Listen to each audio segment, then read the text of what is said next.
Ngi pidang sebagai pi borok sasi sen pat chakani ka channel ka jongi bat hangani ka video ngin pe yakini ki post ki brang shalat thamai po Meghalaya. Shabang insdang yakani ka video sngubha subscribe yakani ka channel but turn on your new notification bell kanang bapinum do yaki videos ki bangi upload. Pila ruban follow yangi hapo ka Instagram kani ka Instagram account ka jongi.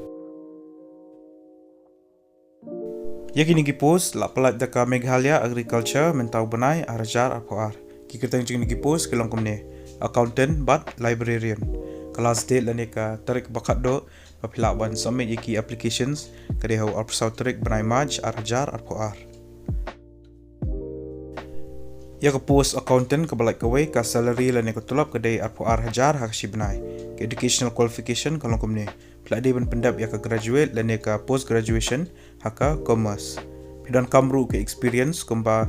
hisnam haka accounting but financial management but pide rubandan ka knowledge haka PFMS single nodal account system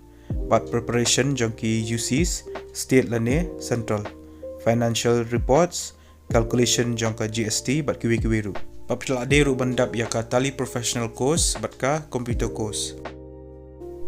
ya ka post librarian ka balai kawai ka salary lane ka tulap ka dai khat prajar hak sibanai educational qualification kalong kumne lade ban pendap ya ka bachelors haka library and information science lane ka masters haka library and information science piron kamru ya ka diploma haka library automation digitization ka knowledge shapangki commonly used library softwares creation of digital repository pa piron kamru ka diploma haka computer application